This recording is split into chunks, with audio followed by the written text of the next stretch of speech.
The cicadas hummed over the quiet neighborhood of Dayton, Ohio, as the late afternoon sun stretched long golden lines across the cracked sidewalks. 12-year-old Kevin Johnson zipped up his backpack and wheeled his red Schwinn bike from the garage.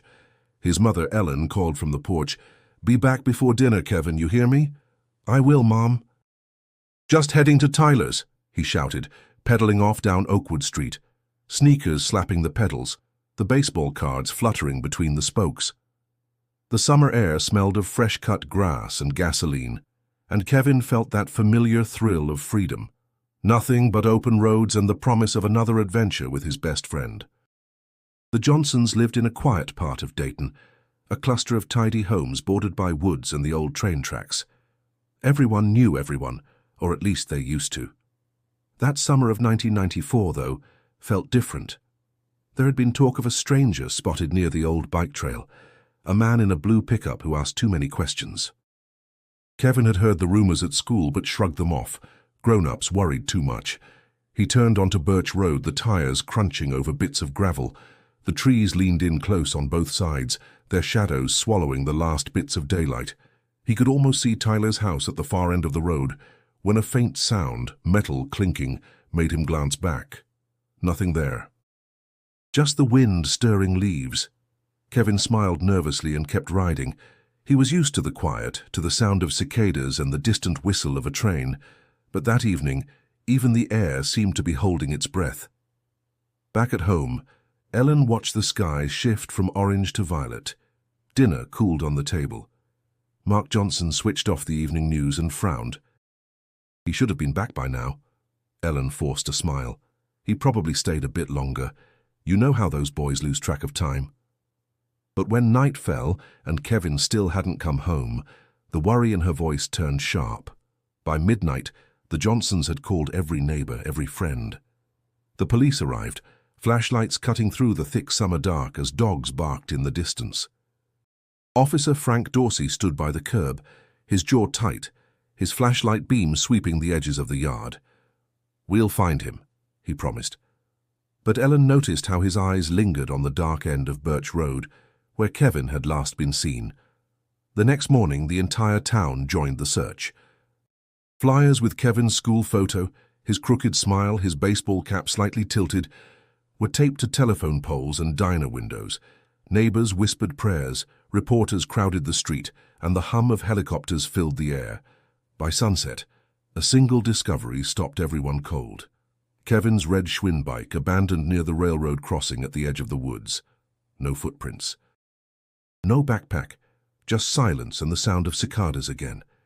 If you want to uncover what really happened that summer in Dayton, stay with us, subscribe, and don't miss the next part of this unbelievable true story. The first light of dawn crept over Dayton, painting the quiet streets with a pale orange hue. Ellen Johnson stood on her porch, wrapped in her husband's flannel jacket, her eyes swollen from a sleepless night. The police cars still lined Oakwood Street, their red and blue lights flashing faintly against the morning fog. She could hear the low murmur of radios, the occasional bark of a search dog, and the crunch of boots in the wet grass. Detective Frank Dorsey sipped cold coffee from a paper cup and approached Mark Johnson, who sat on the front steps gripping Kevin's baseball cap. "We've got volunteers coming in from neighboring towns," Frank said, his voice steady but tired. "Search teams will cover the woods, the creek, and the rail yard." Mark nodded, staring blankly ahead. "He's out there somewhere." "Kevin wouldn't just disappear." Frank hesitated. "We're doing everything we can." But behind his calm tone, worry gnawed at him. He'd seen too many missing child cases that started like this, and how quickly hope could slip away. By mid-morning, over 100 people had gathered. Neighbors, church members, even teenagers from Kevin's school joined the search lines. Flyers with Kevin's picture flapped on fences and telephone poles. Missing, Kevin Johnson, age 12. Ellen walked among them, clutching one of the flyers, whispering his name like a prayer. Down by the railroad tracks, Officer Dean Harper called out, "We found something." The crowd hushed as Frank hurried over. A small group gathered around a muddy patch near the embankment. But it wasn't Kevin, just a scrap of fabric snagged on a branch. Still, every false lead felt like a wound reopening. Back at the command post, Ellen's voice cracked as she spoke to Frank. "It's been 24 hours. What if he's hurt? What if—" Frank cut her off gently. "Mrs. Johnson, don't go there yet. Kids are resilient. Sometimes they get lost, scared, hide out somewhere. We'll find him."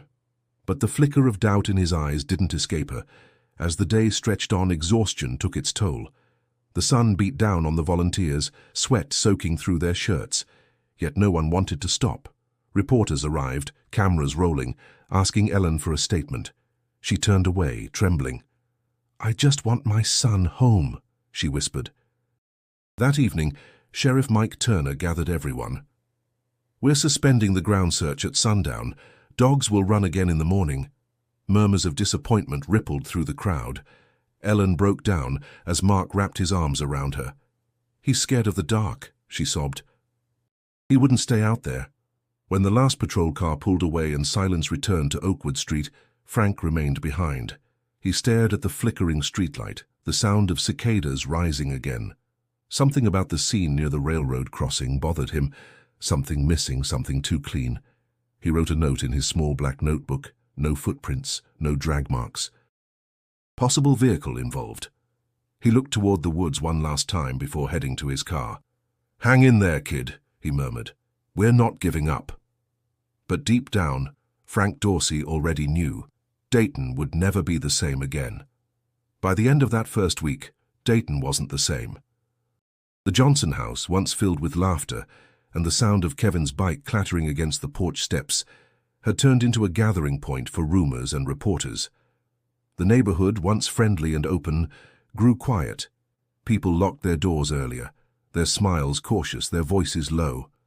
Ellen Johnson sat at the kitchen table surrounded by untouched casseroles brought by neighbors.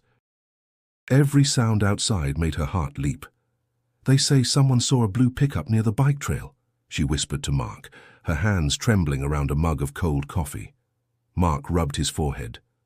"People are talking too much and helping too little," he muttered. But even as he said it, a part of him wanted to believe the rumor, because at least it was something.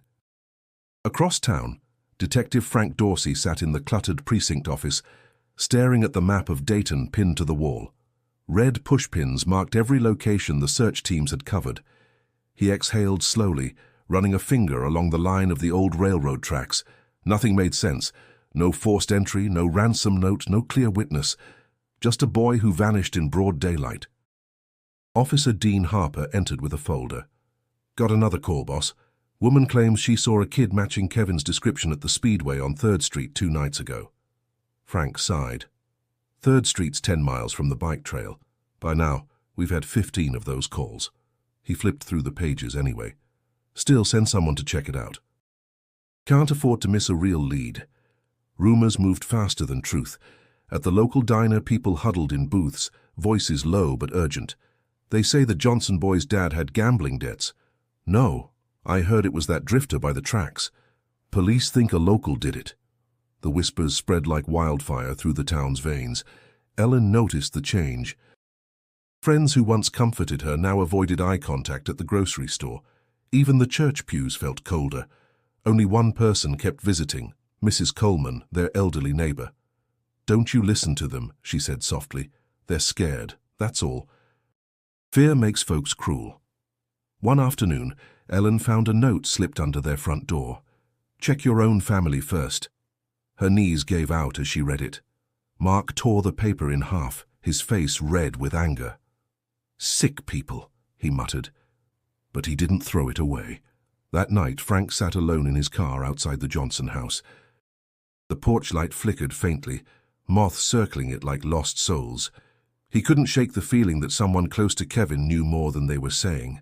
Maybe a neighbor, maybe one of the kids from school. He opened his notebook and wrote 3 words underlined twice. Someone knows something. Then, staring through the windshield at the quiet street, he whispered to himself, "Secrets don't stay buried forever." What Frank didn't know was that the first real clue had already been seen. He just hadn't recognized it yet. 2 decades can change everything, except the weight of unanswered questions. Dayton, Ohio no longer looked like the town where Kevin Johnson vanished. Chain stores replaced old diners, the train tracks were overgrown, and the neighborhood that once carried his laughter had faded into quiet normalcy. But for Ellen Johnson, time had not softened the ache. On the morning of July 9, 2014, she stood in her kitchen staring at the same wall clock that had hung there since 1994. It still ticked, steady and merciless. Kevin would have been 32 that summer. She still left the porch light on every night out of habit, or maybe hope. The local newspaper sat folded on the table, a headline circled in pen. Cold cases under review as new DNA tech expands Ohio's capabilities. Ellen traced the letters slowly. For years she'd written letters to the police, asking if anyone was still looking for her boy. Most went unanswered, but something about that article stirred something fragile but alive inside her. Meanwhile, across town, Detective Sarah Price adjusted her badge as she walked into the Dayton Police Department. She was 34, sharp-minded, and relatively new to the cold case division. Boxes stacked to the ceiling filled the small, dim room where old cases slept. Her mentor, the late Detective Frank Dorsey, had once kept Kevin's file at his desk. Now his nameplate sat dusty on a shelf. "Morning, Price," said Captain Briggs, handing her a stack of folders. "We've got funding for 5 re-examinations this quarter. Choose wisely." Sarah flipped through the files, robberies, disappearances, 1 homicide, until a familiar name stopped her cold. Kevin Johnson, 1994. She read the first line of the report, her brow furrowing. Last seen riding a red bicycle toward Birch Road. Bicycle recovered, victim not found. She looked up. Why was this one never closed? Briggs sighed. No body, no suspect, no evidence left to process. The old team hit a wall. Sarah opened the folder wider, tracing the faded photograph of Kevin in his baseball cap. Then let's see if the wall still stands. That afternoon, Ellen's phone rang. The number was unfamiliar, but something about it made her heart skip. "Mrs. Johnson, this is Detective Sarah Price with the Dayton Police Department. I'm reviewing cold cases from the early 90s, and your son's file came up." For a moment, Ellen couldn't breathe. "You found something?" "Not yet," Sarah said gently. "But technology's changed a lot since then. If there's anything, any item of Kevin's that wasn't analyzed back then, I'd like to take another look." Ellen's voice wavered. "I kept everything." Sarah smiled softly, even though Ellen couldn't see it. "That's good, Mom. Sometimes the smallest thing can tell the biggest story." When the call ended, Ellen stood by the window, her hand trembling against the glass. For the first time in years, she allowed herself to whisper it out loud, just his name, carried softly into the quiet of her empty house. "Kevin!" And somewhere deep in her heart, the clock she'd been listening to for 20 years began to sound less like a countdown and more like a beginning. The evidence room smelled faintly of dust and disinfectant, a graveyard of forgotten tragedies sealed in plastic and cardboard. Detective Sarah Price adjusted her gloves and opened the worn box labeled Johnson Kevin, 1994. The handwriting had faded, but the weight of it hadn't. Inside were photos, police notes, and a few carefully preserved objects: a scuffed bike reflector, a shoe, and a torn piece of nylon strap once believed to be from Kevin's backpack. "Most of this was tested back in the 90s, said forensic technician Jenny Alvarez, leaning against the counter.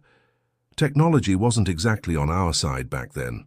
The degradation's bad, but maybe we'll get lucky." Sarah nodded. "Run it all again. Prioritize the strap fragment. It's the only item that looks like it's been handled." Jenny raised a brow. "You think there's something on it?" "I think we've missed things before," Sarah replied, her tone steady but determined. As Jenny prepared the sample, Sarah sat at the old metal desk, flipping through Frank Dorsey's handwritten notes. His script was uneven, quick, emotional, full of instinct rather than procedure. One line caught her eye: "Fabric near tracks. Possible contact not from Kevin's clothing." She tapped her pen against the desk. He'd noticed something back then that no one else followed up on. By late afternoon, the lab was silent, except for the hum of machines. Sarah watched the process through the glass partition, her mind tracing the years between the boy's disappearance and now. Somewhere, she thought, someone had lived 2 decades carrying the truth of that day. Jenny finally emerged from the lab, pulling off her gloves. "You're not going to believe this," she said, sliding a printout across the table. Sarah scanned it quickly. "You got DNA?" "Partial," Jenny confirmed. "Male, non-familial, not matching Kevin. It's degraded but viable enough to run through CODIS." Sarah's pulse quickened. "How long until we get results?" "Couple of weeks if we're lucky. Months if the backlog's bad." Sarah exhaled slowly. "Run it anyway." That night, she stayed late at the station, staring at the small fragment of nylon now sealed in a new evidence bag. The fluorescent light flickered overhead as she whispered to herself, "You've been sitting in a box for 20 years and you're still speaking." The next morning, she called Ellen Johnson. "Mrs. Johnson, I wanted to let you know we found something worth testing. I can't promise it'll lead anywhere, but it's more than we had before." Ellen's breath caught on the other end. "I prayed for years that someone would open that box again," she said softly. "Thank you for not giving up." When the call ended, Sarah leaned back in her chair, exhaustion and anticipation fighting inside her. Somewhere, in the endless databases of the nation's DNA system, the code of a stranger's life was about to be tested against the silence of the past. And if luck or justice was finally on their side, the ghost of Kevin Johnson might soon have a name. The email arrived on a rainy Thursday afternoon. Detective Sarah Price was halfway through her second cup of coffee when the notification popped up. CODIS match, notification of partial DNA hit. Her pulse spiked instantly. For a second, she just stared at the screen, afraid to open it, as if the truth might dissolve the moment she read it. When she finally clicked, her breath caught. DNA sample linked to Daniel Heller, male, 36, prior arrests for theft and trespassing, current address Greene County Correctional Facility. Sarah frowned. The name didn't ring a bell. She flipped through the original case file, eyes scanning old neighborhood maps, lists of suspects, friends and family connections. And then she saw it. Heller, Daniel.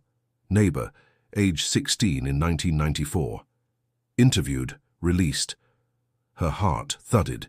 He'd lived only 3 houses down from the Johnsons. Jenny Alvarez appeared in the doorway holding a sandwich. "You look like you've seen a ghost." "I might have," Sarah replied quietly, pushing the file toward her. "We got a hit. Daniel Heller." Jenny whistled. "That's a hell of a coincidence." "Or it isn't," Sarah said, closing the folder. "He was 16 back then, a teenager." No one ever suspected him. By evening, Sarah was in her car, wipers cutting through the drizzle as she drove toward the Greene County Jail. The rhythmic thud of the rain matched her heartbeat. She kept thinking about Kevin, 12 years old, missing, gone without a trace, and a teenage boy from the same block whose DNA had now surfaced after 2 decades. Inside the correctional facility, the air smelled of bleach and stale coffee. A guard led her into a small interview room.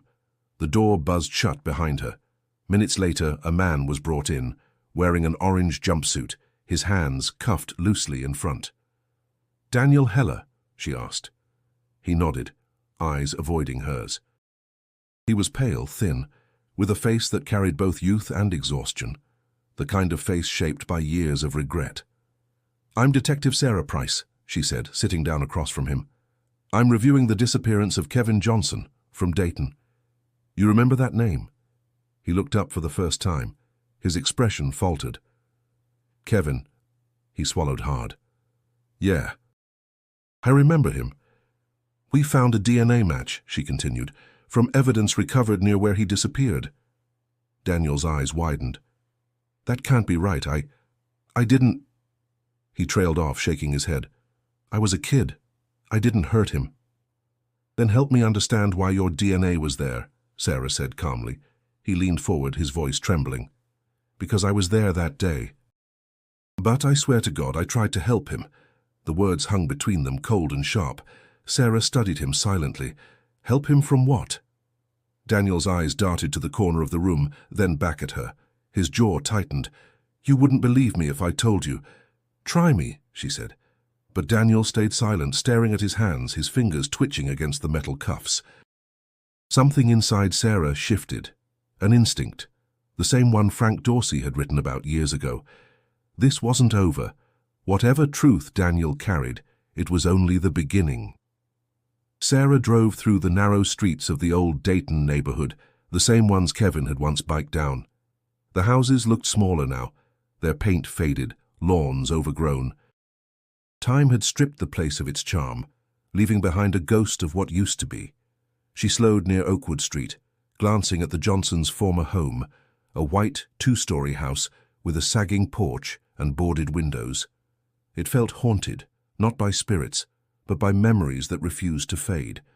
Her first stop was with Mrs. Coleman, the elderly neighbor who'd lived there since before the disappearance. The woman opened her door cautiously, squinting at Sarah. "Detective, right? You're not the first one to ask about that boy." Sarah nodded. "Kevin Johnson. I'm reopening the case. I wanted to ask about Daniel Heller. He used to live a few houses down." Mrs. Coleman frowned. "Danny? Lord, I haven't heard that name in years. Troubled boy, that one. Always hanging around, staring at Kevin's bike like it was gold. His daddy drank too much, his mama left when he was little. After Kevin went missing, they packed up and moved before summer was over. Just like that." "Did you ever see anything unusual between the boys?" Sarah asked. Mrs. Coleman thought for a moment, tapping her chin. Kevin was kind, always saying hi to everyone. "Danny, he wanted to be liked, but the other kids teased him. He used to hang by the woods watching them play. I always had a bad feeling about that family." As Sarah walked back to her car, her notebook filled with names and dates, she couldn't shake the unease. Everyone she spoke to remembered Danny not as a monster, but as a lonely, awkward kid from a broken home. That didn't fit neatly into her case file. She visited 2 more neighbors. One remembered seeing Danny's older cousin, Rick, helping him fix an old truck that summer. "Blue pickup," the man recalled. "Loud as thunder. Parked it near the trail sometimes." Sarah made a note of it, her pulse quickening. A blue pickup, the same detail that appeared in Frank Dorsey's notes from 1994. By late afternoon, the sky was gray and heavy. Sarah parked near the overgrown path that led to the bike trail, where Kevin's red Schwinn had been found. The air was still, the trees whispering softly in the wind. She imagined Kevin's small hands gripping the handlebars, his laughter echoing off the trees, unaware of what was waiting. When she returned to her car, she called Jenny. "You ever hear of a Rick Heller, older cousin of our DNA match?" Jenny typed quickly on the other end. "Give me a second. Yeah, here. Richard Heller, 48, lives in Indiana now. 2 prior arrests, 1 for assault back in 2002. Sarah's heart sank slightly. "That's not nothing." "No," Jenny said quietly. "It's definitely not." Sarah hung up, gripping the steering wheel, eyes fixed on the horizon. The past was beginning to open up, but it wasn't just about Kevin anymore. The deeper she dug, the clearer it became. The truth had always been right here, buried in the heart of Dayton. And now it was starting to breathe again. The knock on Ellen Johnson's door came just after noon. She hesitated before opening it. Visits from strangers rarely brought good news, but when she saw the young woman in a grey blazer holding an old case file, her heart skipped. "Mrs. Johnson?" the detective asked softly. "I'm Sarah Price. We spoke on the phone." Ellen nodded, motioning her inside. The house smelled faintly of lavender and old books, a museum of memories that had stopped aging the day Kevin disappeared. Family photos lined the mantel, birthdays, school portraits, a small boy frozen in time. Sarah took a seat at the kitchen table. "I wanted to thank you for agreeing to meet. I'm reviewing Kevin's case again." "I know you've been through this before." Ellen folded her hands tightly. "You're the first one to look me in the eye and say his name in years." Sarah glanced around. "You said on the phone you still had some of his belongings?" Ellen rose quietly and opened a cabinet. From it she pulled a shoebox covered in worn stickers, Superman, baseballs, faded stars. She set it gently on the table, her fingers trembling. This was his. I couldn't bring myself to throw it away. Inside were fragments of a life interrupted, a comic book with folded corners, a rusted keychain, a Polaroid photo of Kevin grinning beside his red Schwinn. Sarah lifted the picture carefully. That's the bike they found near the tracks, right? Ellen nodded. He loved that thing. He'd ride it everywhere, up the street, down to the diner. There's another photo from his birthday that year. She handed Sarah a stack of photographs. Most were ordinary snapshots, Kevin blowing out candles, kids laughing around the table. But one made Sarah pause. In the background, half out of frame, stood a teenage boy watching from the edge of the yard. "Do you know who this is?" Sarah asked, tapping the image. Ellen squinted, then her face drained of color. "That's Danny Heller. He lived down the block." Sarah felt her pulse quicken. "You're sure?" "I'd never forget that face," Ellen whispered. "He was shy, always hanging around. Mark used to say he was harmless, but after Kevin disappeared, he and his father left town." No goodbyes. Sarah carefully slipped the photo into an evidence envelope. "This could help a lot. Thank you for keeping it." Ellen's eyes filled with tears. "Detective, do you really think there's still a chance that after all this time someone might finally tell us what happened?" Sarah looked at her, really looked, and felt the full weight of the promise she was about to make. "Yes, ma'am, I do. And I won't stop until we know." For the first time in years, Ellen smiled, small but real. She reached across the table, her hand brushing Sarah's. "Frank Dorsey once said the same thing," she murmured. "Maybe he sent you here to finish what he started." Sarah left the house with the photo pressed firmly inside her coat pocket, the edges bending slightly from the warmth of her hand. Hope, long buried, had just been pulled from the ashes. Sarah returned to the Greene County Correctional Facility 3 days later. The photograph of Danny Heller at Kevin's birthday sat inside her folder, its edges worn from being handled over and over. She didn't expect a confession, but she needed to hear his version of that day again, this time without the walls he'd built the first time they met. When Danny walked in, he looked smaller, weaker. His wrists bore faint red marks from the cuffs. "You came back," he said quietly, eyes fixed on the floor. "I told you I would," Sarah replied, setting the photo between them. "Do you recognize this?" Danny's gaze shifted to the image, and for a moment something like sorrow flickered across his face. "That was Kevin's birthday, summer of '94. "You were there," Sarah pressed. He nodded. "Yeah, Rick brought me. He said the Johnsons were nice people, that they didn't mind us stopping by." "Rick, your cousin?" Danny's jaw tightened. "He was older, like a brother." "I did what he said. I didn't think anything of it." Sarah leaned forward. "You told me before that you were with Kevin that day. I need you to tell me exactly what happened." Danny hesitated, his breathing uneven. "He wanted to show me his new bike. Said he was riding to his friend's place. Rick saw us talking and told me to go with him, to keep him company. We rode part of the way together." His voice cracked. "Then Rick showed up in his truck. I didn't know he'd followed us." Sarah's pen stopped mid-note. "Go on." "He called me over, said he needed help loading something in the back. Kevin got nervous. He said he had to get home. Rick grabbed his arm." Danny's voice dropped to a whisper. "I yelled at him to stop. Rick shoved me and told me to mind my own business. I panicked. I ran." Sarah stared at him, her pulse pounding in her ears. "You left Kevin there." Tears welled in his eyes. "I thought Rick was just trying to scare him. When I came back an hour later, they were both gone. His bike was on the ground. I didn't tell anyone because I knew what it would look like.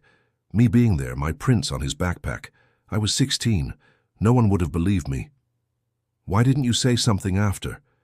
Danny wiped his face with trembling hands.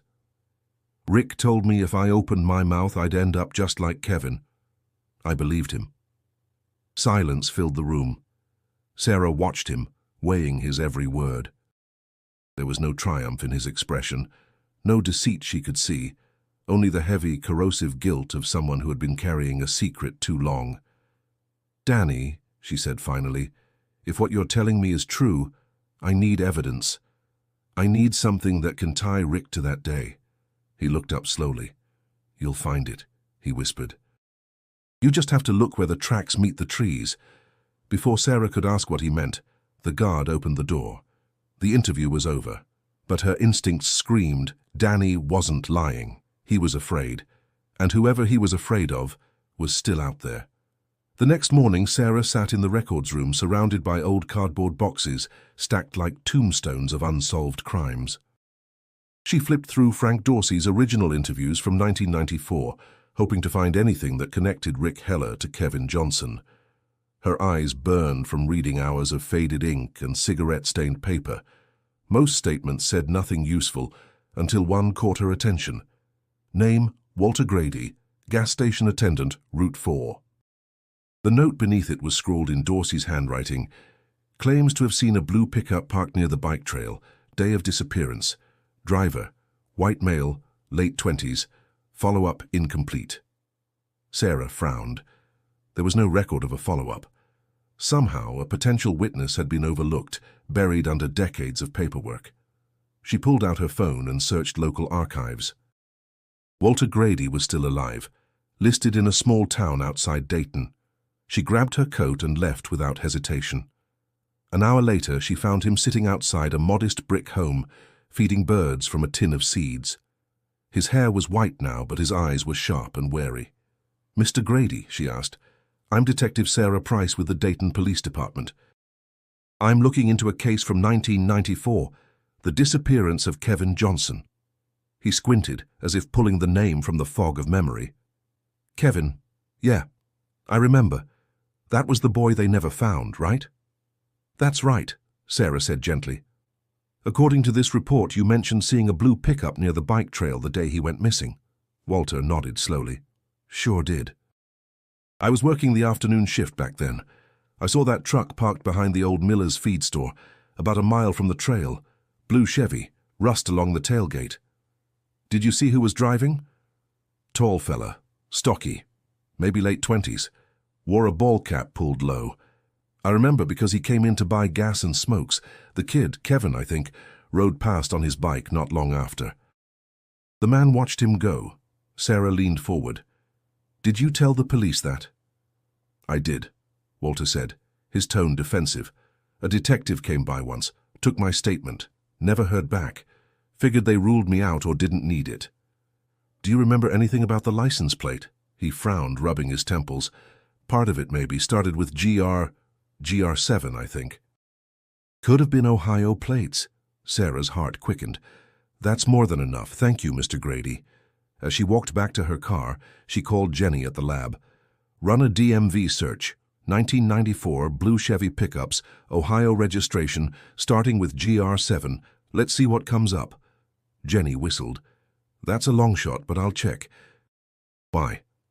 "Because," Sarah said, starting the engine, "we finally have a witness who saw the truck everyone missed, and something tells me it belonged to Rick Heller."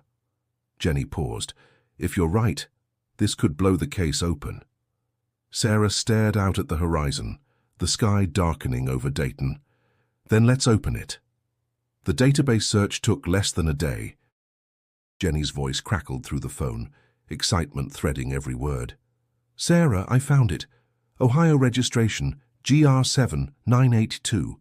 The truck was a 1988 blue Chevy pickup, registered to a Richard Heller, Dayton address, expired tags after 95. Sarah gripped the steering wheel. "Rick Heller."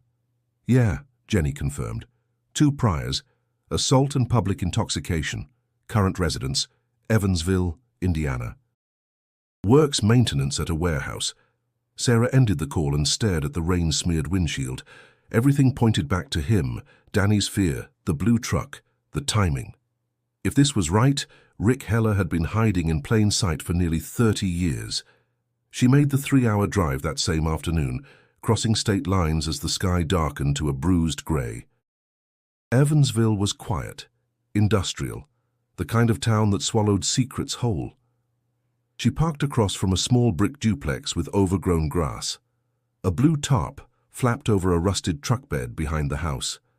When Rick Heller opened the door, his expression shifted from suspicion to irritation. "Whatever you're selling, I'm not interested." Sarah held up her badge. "Detective Price, Dayton Police Department. I'd like to ask you a few questions about a cold case. Kevin Johnson, 1994. He froze, his hand tightening on the doorknob. "Never heard of him." "That's strange," she said evenly. "Because your cousin Danny has." He remembers you being there that day. Rick's jaw worked. Danny's a liar. Always has been. Sarah took a slow breath. We found DNA evidence linking him to the scene, but your name keeps coming up. Blue Chevy pickup, license GR7982. Witness saw it near the bike trail. That was your truck, wasn't it? For a moment, the only sound was the rain pattering against the porch. Then Rick smirked. You cops are something else. Digging up ghosts like it means anything now. It means everything to the boy's mother, Sarah replied. Rick laughed under his breath, bitter and humorless. Ellen Johnson? She should have let it go a long time ago. The world moves on. Sarah studied him carefully, the twitch in his left hand, the way his eyes darted to the tarp-covered truck. You kept it, she said softly. The truck, Rick's expression hardened. Get off my property. She didn't move. I can get a warrant. We can impound that vehicle, test it for trace evidence. You sure you want me to do that? He stepped closer, his voice low and sharp. You don't know what you're walking into, Detective. You think you've got it figured out, but you don't. I think I'm getting close, she said. His gaze burned through her. Then maybe you should stop digging. Sarah held his stare for a moment longer, then turned and walked back to her car. Her hands trembled slightly as she started the engine. Over the sound of the rain, her phone buzzed with a new message from Jenny. Got something else. Fibers from the original evidence match Chevy carpet samples from that era. Sarah exhaled shakily. The walls were closing in on Rick Heller, and this time there would be nowhere left for him to run. 2 days later, Sarah sat in the interrogation room, her fingers tapping lightly against the table. Across from her, Daniel Heller looked worn, his eyes shadowed from sleepless nights. He knew why he was there. Sarah had made that clear on the drive from Greene County.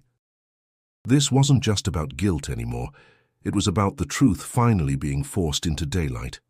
Danny, Sarah began softly, we spoke about your cousin Rick. I went to see him. Danny's head lifted slowly. You shouldn't have done that. Why not? His voice cracked. Because he's dangerous. You think you're safe with him in another state, but you're not. He's always known how to make people disappear. Sarah studied him, then slid a photo across the table, the blue Chevy truck. We found the vehicle. Fibers inside match evidence collected near the railroad tracks. I need you to tell me what happened that day. All of it. Danny stared at the photo, his jaw trembling. I didn't mean for any of it to happen. I just wanted to be friends with Kevin. Rick said he'd drive us to the ball field. Kevin didn't want to go, but Rick wouldn't take no for an answer. Go on, Sarah urged. Danny's breathing quickened. Rick told Kevin to get in the truck. Kevin tried to leave. Rick grabbed him. I yelled, tried to pull him away, but Rick hit me. I fell. By the time I stood up, Kevin was crying, begging to go home. Rick looked at me and said, You didn't see nothing. Then he shoved me toward the woods. Sarah's chest tightened. And you ran? I ran until my legs gave out, Danny said, tears slipping down his face. I hid behind those trees until it got dark. When I came back, the truck was gone. Kevin's bike was lying there, twisted in the dirt. I picked it up, but then I heard the engine coming back and I dropped it and ran again. I've been running ever since. Silence filled the room. Sarah could hear her own heartbeat pounding. Danny, she said carefully, if you testify, if you help us build this case, we can finally give Kevin's family justice. He looked up, his expression torn between fear and relief. You don't understand. Rick, he's not just going to go quietly. He's been waiting for this. He told me once if they ever came asking questions again, he'd take care of it the same way he did before. Sarah's voice hardened. Then it's time someone took care of him. As she stood to leave, Danny spoke again, quieter now. Detective? She turned. You think you're chasing justice, he said. But Rick, he's chasing you now. Sarah froze, his words echoing in her head long after she left the room. The storm outside had turned violent, lightning flashing across the night sky. She could feel it. The case was shifting. This was no longer a cold file or an old memory. It was alive, dangerous, and about to explode. And for the first time, Sarah realized that catching Rick Heller might cost her more than her career. It might cost her life. The warrant came through at dawn. Sarah stood outside the Evansville warehouse as police units surrounded the property. The morning air was thick with tension, the hum of radios blending with the distant rumble of thunder. She'd waited 20 years for this moment, not for glory, not for revenge, but for Kevin Johnson. "Units ready?" she asked. Lieutenant Moore nodded.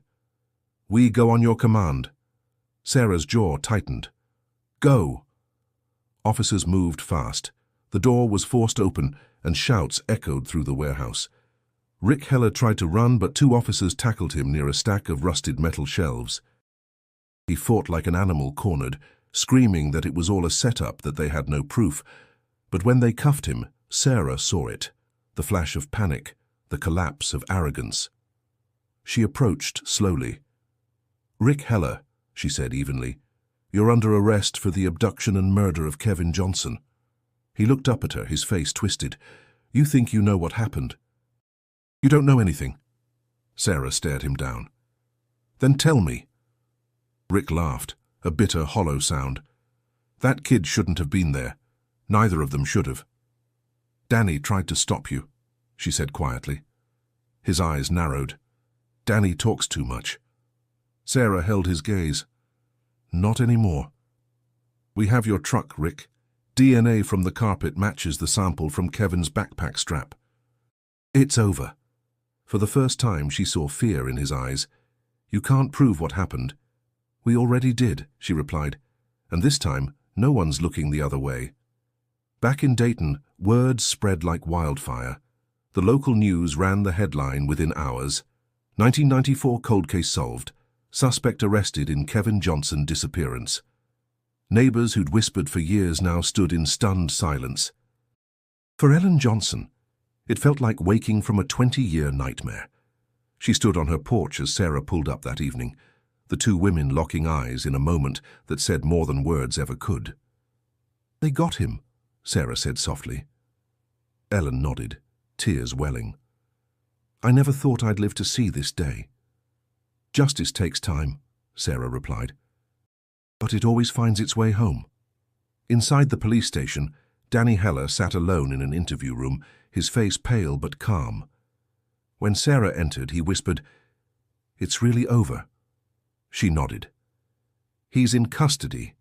The evidence speaks for itself." "You did the right thing, Danny." He looked down, his voice breaking. "I should have done it sooner." Sarah placed a hand on his shoulder. "You were a kid. You did what you could." Later that night, as she drove back through Dayton, the lights of the town glowed softly in the rain. She passed the old bike trail, now overgrown, and slowed the car. Somewhere out there, the echo of a 12-year-old's laughter still lingered, woven into the wind, and for the first time in decades, Dayton finally exhaled. The courthouse in Dayton was crowded that morning, its marble floors echoing with the shuffle of reporters, attorneys, and onlookers drawn by the weight of history. After 30 years, the town was about to face the truth it had buried. Rick Heller sat at the defense table in a wrinkled suit, eyes flat and defiant. Across the aisle, Ellen Johnson clutched a folded tissue, her hands trembling slightly but her chin held high. Sarah took a seat behind the prosecution, watching as the trial unfolded. The evidence was overwhelming. DNA, fibers, Danny's testimony. Every detail painted a picture of a summer afternoon that had stolen a child and fractured a community. When Danny was called to the stand, the courtroom went silent. He walked with visible hesitation, glancing briefly at Ellen before taking his seat. The prosecutor's voice was calm but firm. "Mr. Heller, please describe what happened on July 12, 1994. Danny swallowed hard. "I was 16. I didn't know what he was planning. I swear I didn't. Rick told me we were just giving Kevin a ride." "And what did your cousin do?" Danny's voice wavered. "He grabbed him, yelled at him when he tried to leave. I told him to stop. He hit me. I ran." Rick sneered from the defense table. "You always were a coward." The judge slammed his gavel. "Mr. Heller, you'll remain silent." Ellen turned away, tears spilling down her cheeks. Sarah's hands clenched into fists. Jenny Alvarez testified next, explaining the forensic breakthroughs, the preserved fibers, the DNA recovered from the nylon strap, and the undeniable match to Rick's truck carpet. The jurors leaned forward, their expressions tightening with each detail. By the time closing arguments began, the air felt heavy with anticipation.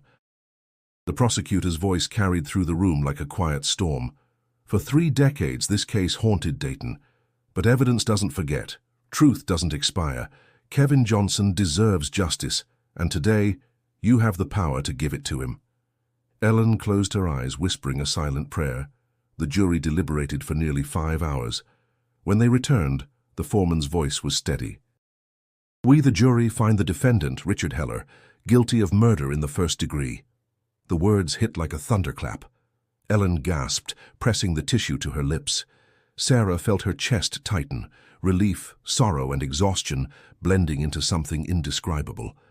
Rick showed no emotion as he was led away in handcuffs, his eyes dark with defiance that no longer mattered.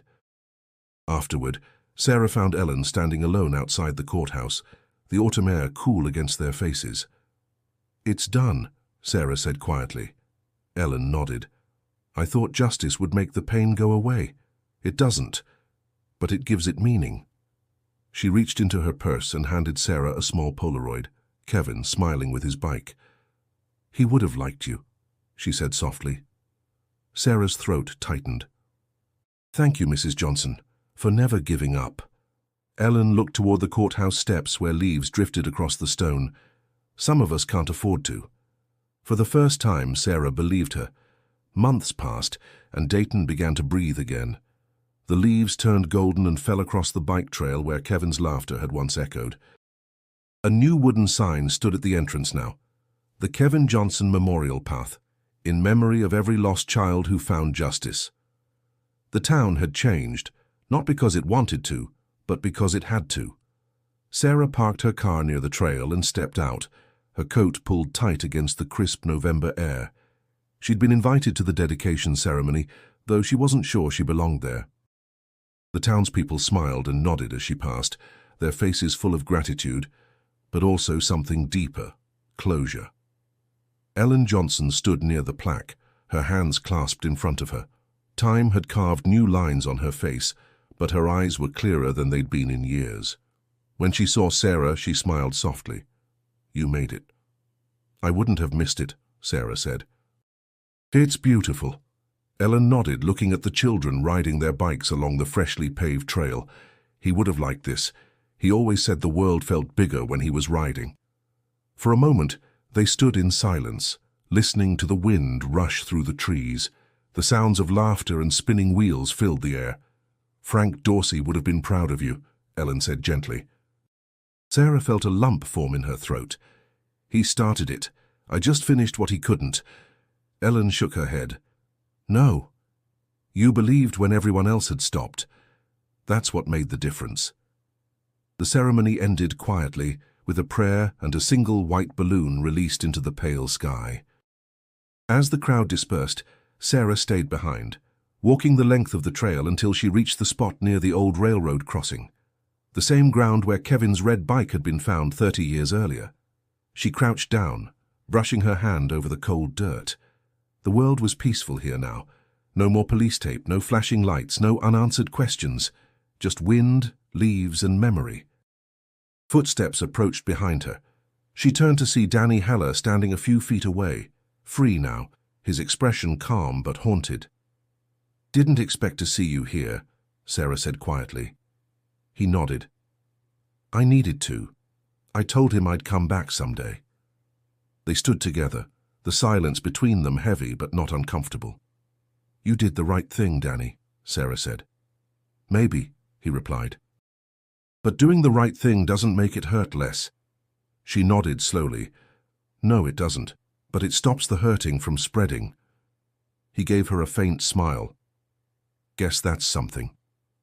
When he left, Sarah looked up at the trees swaying overhead, sunlight breaking through in thin golden threads. She thought of Kevin, of Ellen, of Frank, of the years lost, but not wasted. Some stories never truly end. They just find a quieter rhythm. As she walked back to her car, the last line of Frank Dorsey's old case notes echoed in her mind. "Justice doesn't always come fast, but it always remembers where to find you. Before driving away, she whispered into the breeze, "Rest easy, kid, we found you." And for the first time, the silence in Dayton felt like peace.